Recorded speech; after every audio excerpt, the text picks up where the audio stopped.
What's going on, my YouTube fam? Got one more.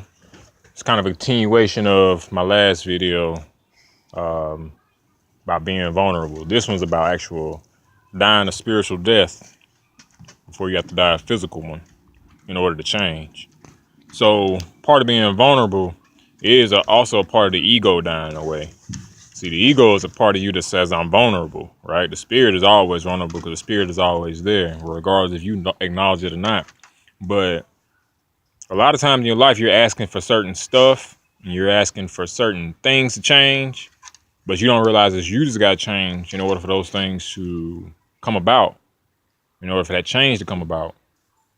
So a lot of times you can't have new things and still having old habits. You can't have new, better habits for yourself if you keep doing the old ones. Because you only have so much time in a day to even do everything. So if you occupy your time doing your old habits and sticking to your old ways, the old mainframe, you don't have no time to even start to implement the new mainframe, if that makes sense. The new programming, the new habit that you need in order to bring about the change that you want to be, right? So you go through a state of, you're thrown into this a state of vulnerability, meaning you go through this situation that exposes you and exposes your actions that are actually holding you and your situation back. And this is what my friend kind of described as you dying. You got to let that part of you die. You got to let that die away in order for you to have the full change that you want to have. You see what I'm saying? Uh, my lady kept on saying today that, oh, you need to be the change that you want to be. You know what I'm saying? Be that change that you want to be. And there's a level of truth to that. You see what I'm saying? Of course, that's a pretty cliche thing, and it's kind of something that's well known in the spiritual world, but it's different when you actually going through it, when you actually experiencing it. You know what I'm saying? All this spiritual stuff, when you're in these spiritual books and you're reading about it and you're learning it, it's one thing to learn it, but it's a totally different thing to go actually go and do it. You see what I'm saying? That's where you really understand the words that are on that paper. You understand them 100%. You understand them fully because you actually went and experienced them. Now, a lot of people in the conscious community can't say that because a lot of people in the conscious community do not practice what they do. And I've been somebody who was one of those people at first. You know what I'm saying? But I am totally now completely engulfed in the experience and doing. You see what I'm saying? Um, and that's just part of our self in the society that's hypocritical. See, we're all programmed with hypocrisy because it's just part of this construct that we live in. It's part of this system that we live in. It's very hypocritical.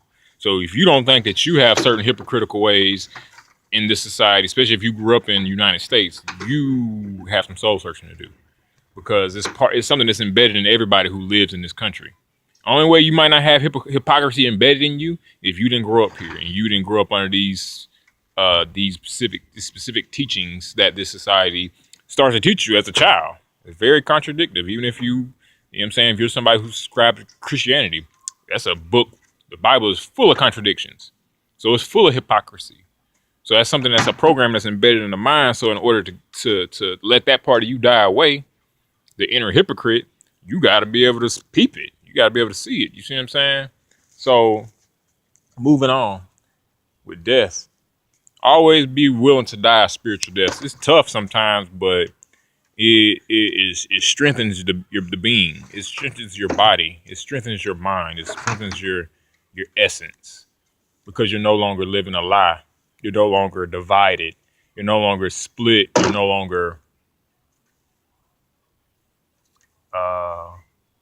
cut in half. Essentially, your mind and your heart are no longer warring because you know what I'm saying. It's the mind that's hypocritical.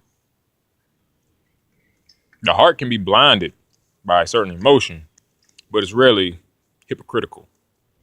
The mind is what throws the hypocrisy into the situation, into the equation. It's the one that the ego, you know what I'm saying? The ego's completely hacked the mind. You know what I'm saying? When I talk about the mind, I'm talking about the mental body, the part of you that thinks, the part of you that travels and figures things out. You know, the ego has hacked itself into that part of you So your mental body goes out and it's exploring what you're thinking about and comes bring you the information back that you need. The ego that's, inside of that little you that's inside of you will hack it, and it will start to decipher and point out what the mind, the mental body has brought back to you as information, and it'll begin to judge it and place, importances on the information as opposed to observing all the information and taking it all in and digesting it as valuable information. See, the ego wants to pick things apart and identify everything. See what I'm saying? So you gotta let that part of you die away, and just experience things as they are. And if they require change, then they are already programmed with the gene of evolution or revolution, and it'll go through its own phases of it, and you just got to be patient with it. That's one thing I learned. I realized about working with flowers and working with plants.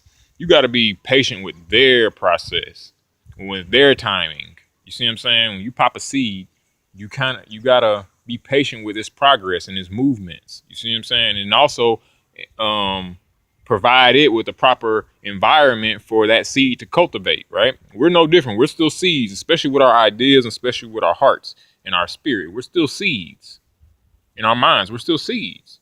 So in order to grow out of this phase we're in, the seed phase, and go into a more mature phase of evolution, then we must be willing to die a certain death in order to come out of that germination phase and go into the plant life phase, the plant phase. Because everything evolves, everything goes through phases in this life. If you study any insect or animal, even us, we go through different phases of life, and each life is preparing you for the next phase. But you don't think when you was a teenager going into being a young adult, it was certain parts of you that had to die away in order for you to become an adult? You couldn't keep doing the same teenage things. But some people do. Some people still carry on their teenage ways as adults and act like teenagers as adults. And we have plenty of people with examples of that in the world that we can go look at. I don't have to point nobody out. But when you reach a certain phase of life, you got to become what they call an adept. You see, it is similar to the word adult, but it's not the same. It comes from the word adapt. And to be an adept means you're highly adaptable. You can adapt to any situation because of the knowledge, the wisdom, and the experiences that you have. And really, the mastery, the self-mastery that you have makes you an adept. I feel like I'm still in the apprentice phase, or maybe even the neophyte phase of self-mastery. But I'm fast moving into the second level or third level of self-mastery, which is achieving more mastery. It just requires me to take another step on my level. That means, and this is what I'm doing now, I have to share this information with you guys in order for myself to go to another level, to a higher level. You see what I'm saying? I have to share this knowledge, get it out my head so I can actually get more information put in my head, because I actually let this information out, let it go. I've had it in me long enough. I've digested it. I've ran it through my chakras long enough. Now it needs to be spit back out to others to help you guys go through these same levels that I'm going through. You know what I'm saying? This whole construct, this whole plan is about each one teach one. So if I'm going through something and I come out of it, or maybe I'm even still going through it, but I'm talking to you about it, I'm verbalizing it, right?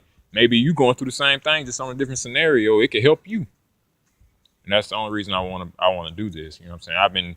I've been dragging my feet a long time because I was scared to actually put videos out about the things I knew, because I just had this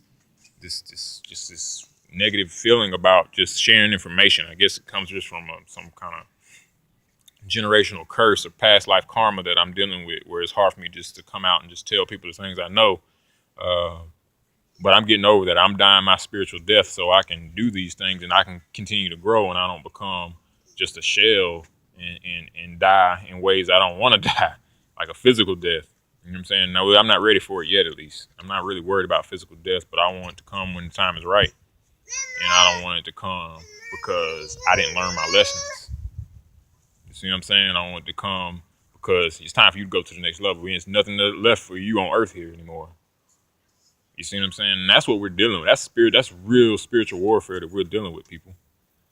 And I'll make another video about that because I can talk all day about that. But this video in particular, you know, be ready to die your spiritual death if you really want some change in your life. If you really want that change that you talk about, you got to be willing to let go of your old self, which is a death. You letting go of part of yourself that you've held on to for a very long time, which is a death. Okay? We no longer should look at this word as a negative thing, but a thing that we can actually peer into our future. But if you're afraid of your death, then you can never see your future. All right, people, that's my time. Hope y'all enjoyed this video. Leave some comments. Let's talk about this. Peace.